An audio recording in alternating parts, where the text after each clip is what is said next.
I am. Why did you ever know it's word no? He's an artist. Good afternoon. Welcome to Concord Bookshop. We're very pleased to have you here. We're very pleased to have Cammie McGovern. Cammie was a Stegner Fellow and received the Nelson Algren Award for short fiction. Her fiction has been published in Redbook, 17, Tri-Quarterly, and other journals. Eye Contact is her second novel, the first being The Art of Seeing. Now, Eye Contact is a carefully researched novel involving a 9-year-old autistic boy who witnesses a playmate's murder. Not only is this book a real page-turner, but it addresses the important issue of how to care and educate special needs children. Cammie, you speak from first-hand knowledge? Yes, I do, yes. And you have a son who... An 11-year-old. He just turned 11 with autism, that's right. Yeah. So this is, you know, I started reading it, and I look forward to getting back to it. So it's things like, and I was a special needs teacher for 35 years, so I also have feel a lot of connection with it. But it seems like a really good book. A portion of the proceeds from this book will go to support the Whole Children in Hadley, Mass., a resource center for families raising children with special needs. Also, we're a independent bookshop, and we'd appreciate whatever you could do to help us by buying the book, and Cammie will be signing it afterwards. So without any further ado, here's Cammie. Thank you so much for being here. And I am, that was a lovely introduction, and I am happy. I'm not going to read for too long. I'm going to read a little section from the beginning of the book that kind of sets up the story. And then I actually think it's, I'm always most interested in just any questions, answering any questions that people have. And as you just heard, I am the mother of a son with autism, and so my careful research has actually been life for the last 11 years. And I'm happy to talk about that. And also the center that I started with a group of friends that's been a really wonderful offshoot of this whole journey of parenting my son. Okay, this is not the very beginning of the book, but it's where the mother of the little boy Adam has been called down to his school because he's gone missing, and she's sitting in the principal's office. Now, at age 30, Cara sits in the office of her old elementary school, waiting for Margot Tessler, the principal, to return and tell her what's going on with her son, who's been missing long enough for her to have been called down here. Most of the time, Cara forgets that she went to this school some 20 years ago, that if walls could talk, these corridors could speak to a long history of her own failures and successes. It only occurs to her in odd moments, kneeling beside a coat cubby as Adam negotiates his way out of snow pants. She'll see a heating vent and remember her and Suzette bored, decorating the slats and tiny ballpoint pen hellos. And she'll lean over to see if coats of beige paint might not have erased evidence of her old, now dead friendship. Though Cara never came to the principal's office as a child, she knows this office well now, with its wall-to-wall bookshelves and conference table big enough to accommodate Adam's yearly education plan review, which sometimes involves 8 people hammering out goals, benchmarks, the accommodations necessary as the curriculum grows more demanding with each year. Strangely, Cara has happy associations with being in this room. She isn't friends with any of these people, but she also isn't adversarial, as she suspects some parents of special needs kids are, with the bottomless list of requests and demands, Cara takes the opposite approach, baking cookies for all her meetings, distributing fudge every Christmas, writing elaborate yearly thank you notes to everyone on staff because she's always believed what her mother taught her, that kindness breeds kindness, and if she thanks people and thanks them again, Adam's world might be cushioned by a bit of remembered gratitude. So far, Cara would argue, her approach has worked. Even when she walked in here, Shirley, the principal's secretary, caught her eye and said, "We love Adam, sweetheart, and we're all going out of our minds. He'll turn up in a minute." Cara nodded and mouthed, "Thank you." Adam is loved, by the adults of the school anyway, who always talk about his big smile, the dancing joy on his face when he comes in from recess. Though he's still, at age 9, capable of the occasional inexplicable tantrum that embarrasses everyone, he can also be magically uncomplicated. Offered the promise of a gumdrop or a chance to listen in on afternoon band practice, he nearly explodes with delight. "No, really?" he'll say, a favorite new expression. "No, really? A gumdrop?" In the middle of an elementary school full of children aging too rapidly, dressing like pop stars and carrying cell phones, Adam is, for some of these grandmotherly types, the perfect eternal child, happy with the mundane, a pile of wood chips, a tuft of dryer lint, nothing really.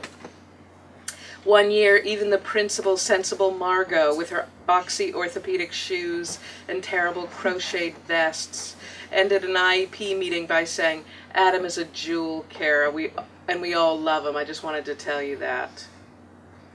Cara has always taken such comments as hopeful beacons for the future. Adults love him, and one day he'll be an adult too. The implication in her hopeful heart's logic, loved then too, appreciated by people who are his age, not 30 years older. It's a stretch, though, and it requires more work every year to stay optimistic about Adam's future in the face of the growing gap between him and his peers. He's in 3rd grade now, and the list of things he can't do grows longer every year, more exacting, and in her mind more ominous.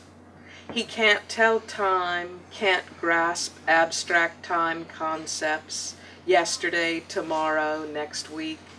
He can't play card games. He still adds 2 dice by counting dots. "Shouldn't he be good at this math stuff?" a teacher once asked, thinking obviously Rain Man, Dustin Hoffman. "He's not," Cara said in a rare, curt moment. Autistic kids are all very different, and math is Adam's weakest subject. He's fine with reading, fine, grade level. She said this emphatically, though there was actually some question about this too. A lower score on comprehension than he'd gotten 6 months earlier, which she has to investigate but hasn't gotten around to because there's so many gaps, so many deficits now, countless questions that run through her mind every night. Why worry about reading when the math is so low? Why worry about math when he is still 3 days out of 7 not dressing himself? Why worry about any of these things when it's been nearly a year since he's had a play date? Recently, she's been falling asleep every night stewing about play dates, thinking I've got to try another one soon. Kids like Adam well enough, or at least they don't mind coming over and playing with his things. Sometimes she'll get the type who will spend the whole time talking to her, and she'll watch sweet Adam in the corner, hands clasped in joy at the ease of this get-together, how smoothly it's going, as if he wants to say, "I love my mother, and look, so do you." Afterward, she'll have to go over it all, remind him that one has to talk to people to be their friend, has to answer questions, has to, for instance, say hello. And Adam's face will fall slowly, take in what she is saying in pieces, that it hasn't really been a success, that friendship requires something more complicated than standing in the same room, among the same toys, though Cara, with her own history of failed friendships, can hardly say with any certainty what this should be. The whole enterprise makes her sad, unable to think about the great gray morass of Adam's future. Math isn't his weakest subject, really. His weakest subject is life and everything about moving through it. Last week, lost in his own thoughts, Adam very nearly followed the wrong woman off the bus. Cara had to reach out, snap his coat hood, and bark, "Adam, look up." "Oh, oh, oh," he said, his face awash in gratitude and relief, almost lost and then saved. He pressed his forehead against her chest, gasped and giggled and almost cried as he said over and over, "You're okay, you're okay." 9 years old, and in a panic he still reverses his pronouns, still echoes words of comfort exactly as they've been given to him. "You are okay," she said, ruffling his hair as he stood rocking beside her, her baby boy, her preteen, his cheek pressed oddly to the side of her breast. Now Margot Tessler huffs into the room and sits down across from Cara to explain what happened. Phil, Adam's regular aide, was out sick today, and Teresa, Adam's usual sub, already had an assignment, so he had someone new today, a Mrs. Warshawski, who misunderstood what she was told and believed that recess was her break time. Cara stares at her. Until this moment, she hasn't been terribly worried. She assumed he'd be found in one of his strange places behind a vending machine, under the piano in the music room, that soon there would be some forced laughter and general embarrassment about the commotion this caused. Now she's less sure. He went out to recess alone? The playground supervisors were told they were perfectly aware, but he was outside when he disappeared? Margot meets her gaze and nods. Yes. Cara stands up. She hasn't considered the idea that he might have been outside, might have really disappeared. She needs to get out there and start looking in all the spots Adam is most likely to have gone. He must have heard something, Margot, a lawnmower maybe, or some music. Did you check the maintenance room? Sometimes they leave their radio on. We checked. He's not there. Cara gathers her things. How about the music room? Is the band practicing? We looked. They're not. Adam can hear things other people can't. If one kid is playing violin somewhere in the building, he'll probably hear it and try to get closer. Margot comes around the desk. We've got people looking inside and outside. Let me go find him, Margot. I'm sorry this has caused such a disruption, but I'll find him. He can't have gone far. In the old days, when Adam was younger and more driven by his compulsions to investigate machines, heating vents, water faucets not completely turned off, Cara lost him more often than she liked to admit. She knew the panic, the speed with which he could disappear, and she also knew intuitively how to find him. Stop. Listen hard for his humming, his tiny throaty bird noises, or for what he must have heard. Music, maybe, or the low, compelling purr of a machine come to life. They may ask for that in a minute or two, Cara, but for now you need to stay here. They? Who is they? The police. The police? How long has he been gone? A little over an hour. There's a girl missing too. The police say they think that's a good sign, that it diminishes the possibility of stranger abduction. It's virtually unheard of for someone to take 2 children at once. Cara tries to swallow but finds it hard, her mouth filling up with something she can't bear the taste of.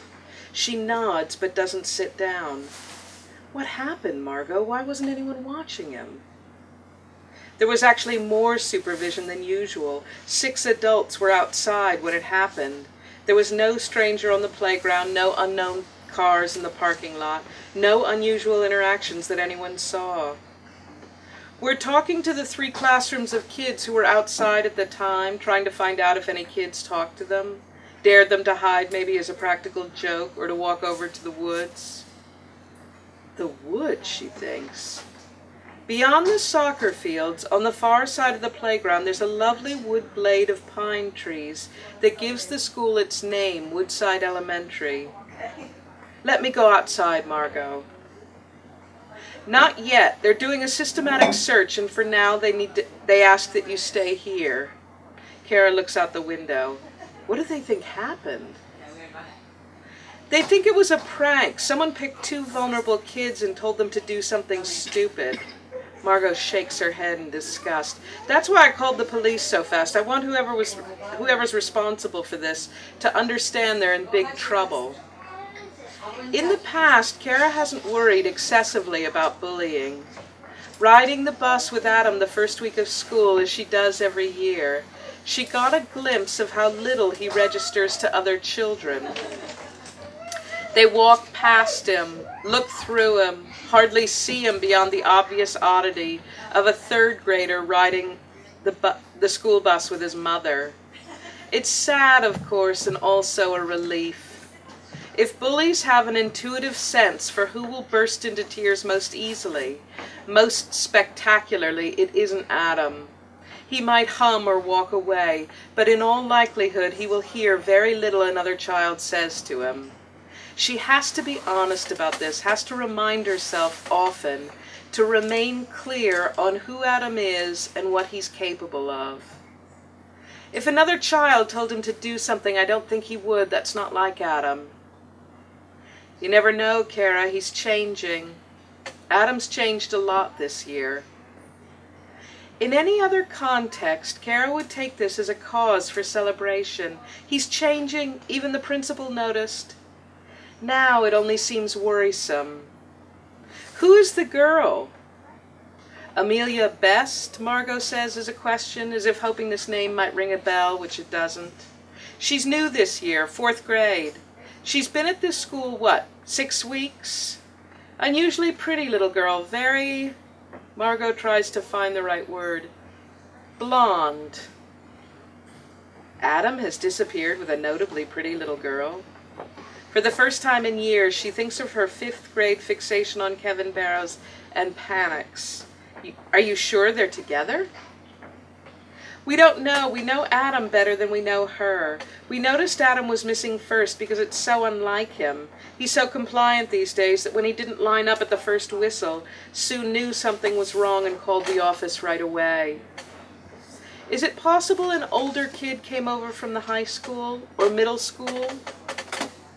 Margot presses her fingertips together. Theoretically, they're not allowed, but it's possible. The middle school sits within viewing distance of the elementary school, up a hill with some soccer fields in between. So, Cara, I'm afraid I have to ask, where is Adam's father? Cara looks up. She hasn't expected this. He's not in the picture.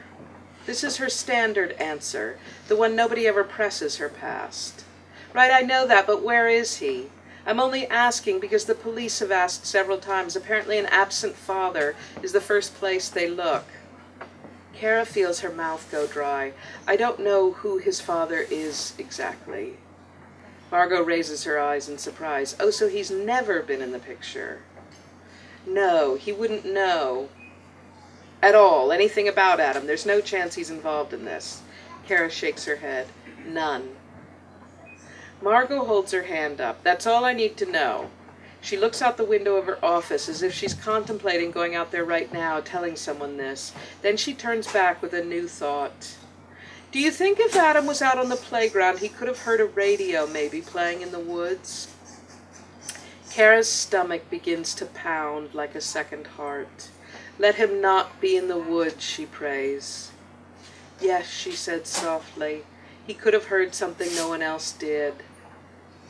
Would he have gone if, say, he heard voices? No, she whispers, because she can't bear the fact that she isn't sure. Adam is her life, her constant companion, the boy she gave up any other life for, but there is a truth to what Margot says. In the last few years, he has been changing. There's a new bravery to him at times, old fears mysteriously dropped. Even in this brief school year, there have been occasions when she warned the teacher needlessly.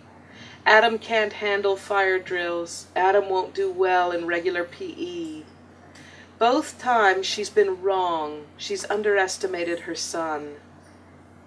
Suddenly, there's a flurry out in the hallway. 2 secretaries stand up at once. Through the glass window of the principal's office, Cara can see one of them look directly at her and then away. When the door handle turns and the woman leans in, Cara doesn't look up. They found him, Cara. Adam is all right. They're bringing him out now. Cara exhales, her relief so huge she cannot speak. Where was he? In the woods, so he may have some scratches. And the girl, did they find her too? Yes. Is she okay? No. What happened? They found her body. I'm gonna end there. On that cheerful note. And hopefully people won't be shy about asking questions. The rest of the story it involves trying to, Adam, in the wake of having witnessed whatever it is he witnessed, withdraws and retreats, and the police quickly give up on him, and the rest of the story is his mother and others trying to figure out what he knows and reading his clues as he is able to give them to figure out what he saw and what happened and what he was doing out there in the first place. Why did you choose to write fiction when you so obviously could have written? Nonfiction, that's actually a wonderful question. I started, when my son was 4 years old, I got it in my mind. I've always been a fiction writer for 20 years, so I had an MFA and Stegner and all that he had. So fiction was what I did, but I thought in the wake of having my son and this experience that I would try and write a memoir. And then the interesting thing that I discovered in trying to do that, I did a portion of a book and a book proposal, which is what you do when you're thinking of writing nonfiction. And what I was told by my agent and an editor that I asked the advice of was that in a book, that with a nonfiction book like that, you would need to have, that's the story of parenting a child with special needs, that the ending would need to be, if not one about the child's recovery, that it would be about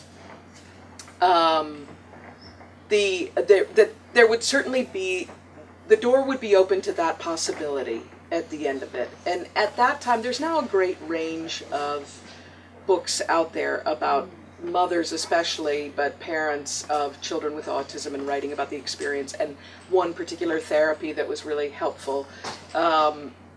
And they're extraordinarily useful, but they can, and at the time when my son was first diagnosed, that the weight of those memoirs initially, or of those kinds of books, is that they are, you read them obsessively at first, and then they become kind of oppressive because your own experience isn't getting mirrored, and that what has happened to a lot of these kids, there's an explosion of autism, as people may already know from all the news coverage, but that it's increased 800% in the last 15 years. The experience of most people, some kids do recover, some kids do leave behind the diagnosis, but the vast majority simply get better, that they improve, there's a great range within the autistic spectrum, but that notion of leaving the whole thing behind is one that is leaving all of autism behind is very difficult for a lot of parents, because it's not happening. Your child is still autistic, he's still struggling with a lot of things, no matter how hard you've worked and no matter how hard you've tried. And I wanted to write a book where that was the story. The kid still had autism at the end of it. And what we saw, though, was that there's still the possibility of a life, of resolution with that, of that there could even be something like a happy ending, that where the kid is surprising his mother with what he can do, but there's a kind of a peace arrived at with it. And it was almost like I felt like at that time I couldn't do that with nonfiction, that I needed to write a story where something else was the story, and part of the point was let's all figure out a way to make peace with our autistic kids to a certain extent. That was a long answer. Oh, it goes so long. Well, tell us about the place in Hadley. Oh, aren't you sweet? that was a group of other mothers that I met when my son was in preschool, who have kids with different special needs. Down syndrome, Williams syndrome, and CP, just a variety. And that variety was a nice blueprint for what's now happened with it. We run after-school classes it started with a lot of gymnastics classes, and we have a site that's a big gymnasium, kind of a sensory and OT place. Now we run classes in music, art, yoga, martial arts, everything, 7 days a week. Do a lot of homeschooling stuff, and we serve almost 300 children in Western Massachusetts. Is that where you live in Hadley? I live in Amherst. Amherst. Yeah. And so it serves, actually, people come down from Vermont and Connecticut.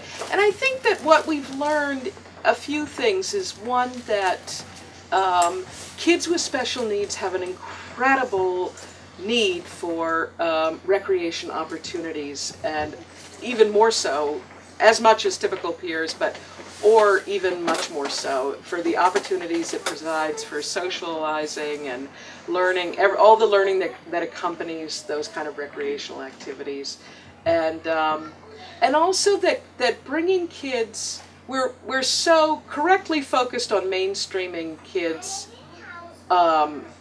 in school, but when you just get kids who have a variety of special needs together,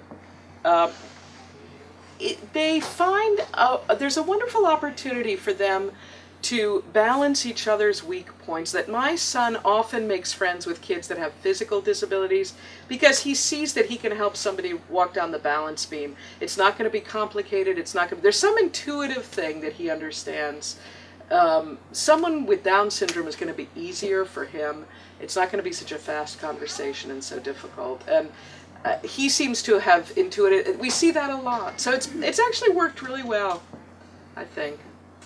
And, how old are the children in your program? It goes from infants, and we're now starting a teen program because our kids are getting to be teens and clearly. Infants. So we got to, whole children, we got to think of how we're going to shift that name. It's got to turn to whole children and young adults at some point. So it goes from all ages. Sounds like the stress is on physical activity. A lot of movement and learning through movement. Do they have a which track is for running? No, that's a nice idea, but no, not yet. We do a lot now. Not original with me.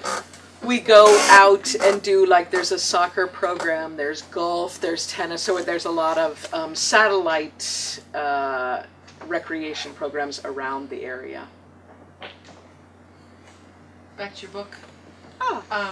How did you get the idea to have a crime, or why a murder? Oh, I had always loved reading mysteries and crime books, and theoretically I was more of a literary writer. Like, you go to the MFA programs and there's not, you don't talk a ton about genre stuff if you are a writer, and you so I never would have thought myself able to take on a writing a crime mystery book like that. But then I just got this idea when my son was first learning to talk. He did this echolalia. If anybody knows autistic kids, and some people do, they often learn when they're first starting to talk that they're just repeating things that they've heard during the day. And with my son, it was always these ghastly, strange, people know autistic kids, very odd little snippets, and for him it was these warnings or these things that probably had scared him during the day, like, sit down, hands to yourself. Or if it was somebody who had spoken with an accent, he loves accents, can repeat them perfectly. So he would always in the bathtub run through this little tape recording in his mind of the peculiar things that had been barked at him during the day. Bark them back. And he'd bark them back, right, exactly. And I thought, God, what if everything hung on whatever this little, what if people were really listening to what he was saying, and it was possible that he was repeating what somebody like he was had some bit of information that everybody needed to get. So suddenly it just seemed like, oh, a kid witnessing a crime, that's a neat idea. And then I wrote a draft that was sort of like had a little murder in the beginning, and then was all about what I thought was so interesting at the time, just the therapies I did with my son. And it was all about all the different things you can do with your autistic kid. And my husband read it and said, why don't you just write a murder mystery? Why don't we find out who killed the girl? Because that's what I'm interested in. And so I just launched in, and I tried. I went and interviewed police that worked with juvenile specialty, had, kind of child specialty, and detectives and that kind of thing, and just tried to learn how one does it and take the dive. It's harder than you think, actually, writing mysteries. So did you start with the memoir idea and go immediately to that? Then I left it behind, and I have been writing for so long and have so many unworkable ideas and half completed, and this was one of many. And I had published this book and was in the middle. Then I just got I sort of had written half of this one and put it aside, and then maybe 3 years later, I was, if anyone's already read the book, there's a kind of subplot with some junior high kids who are perhaps on the spectrum, on the other end of the autistic spectrum, which would be very high functioning kids, but there's one boy that's in a social skills group who becomes obsessed with the crime and befriends them and becomes a kind of assistant detective, befriends Cara and Adam, the mother and son. And I had been researching social skills groups to try and start one in the elementary school where my son was. And so I went to the middle school where they were running some, and those kids and those guys are so adorable and sweet and amazing, really. The lack of the usual adolescent affectation, this sort of honesty, and they're genuine. And one of the most charming things about autistic kids is the capacity for passion, that when they love something, they love it so completely that it actually teaches us all about loving your obsessions. And so I just got the idea of maybe I could go back to that murder book and have this kid come in and sort of help it move it along towards the end.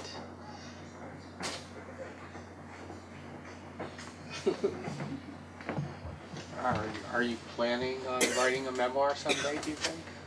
No, I think what I learned from that is that is its own thing, and that's its own, it's much harder than you think, and to get good at it might take me as long as it took me to get good at writing fiction. I honestly thought, and heaven forbid, because I've been at this for 15, 20 years. I hate to say how long I've been at this. I just thought it was interesting of how you choose what you tell and how you present things, like your relationship with your own parents or your marriage or where you're dipping down and telling a scene. There were a zillion choices to be made, and choosing tone and where you're sort of being flippant. And I just thought, wow, and I love reading memoirs, and it's incredibly hard to figure out the right tone. Maybe you could just click into it, but mine was not very good, actually, as it turned out. Somehow it was all much easier to put into fiction for me. Plus it seems like sometimes in fiction you can almost be more open or more less cautious, like, in some novels you read them and you think, wow, this person was writing this nonfiction, no one would read it, but as a novel it's sort of more compelling almost. Well, aren't you sweet to say that? What's interesting is nonfiction, as a general rule, sells more and people are more interested. I'm actually not, this one I'm hoping crosses the, the hope would be that the general reader would pick this up and for a good story and learn something about, here's what this autism epidemic is like and here's what a family would look like. As a general rule, your nonfiction memoir will sell twice as much as fiction. I don't know if that would necessarily be true, though, in this particular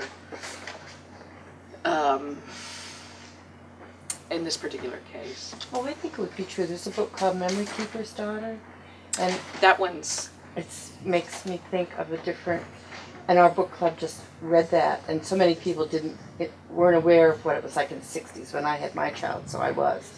And it was an amazing discussion, and I was just sitting here thinking this would be a great book for our book club as well. Aren't you sweet? Oh no, it's well written from what you've read, and it is a good way of getting some people who aren't close to these, special needs in children.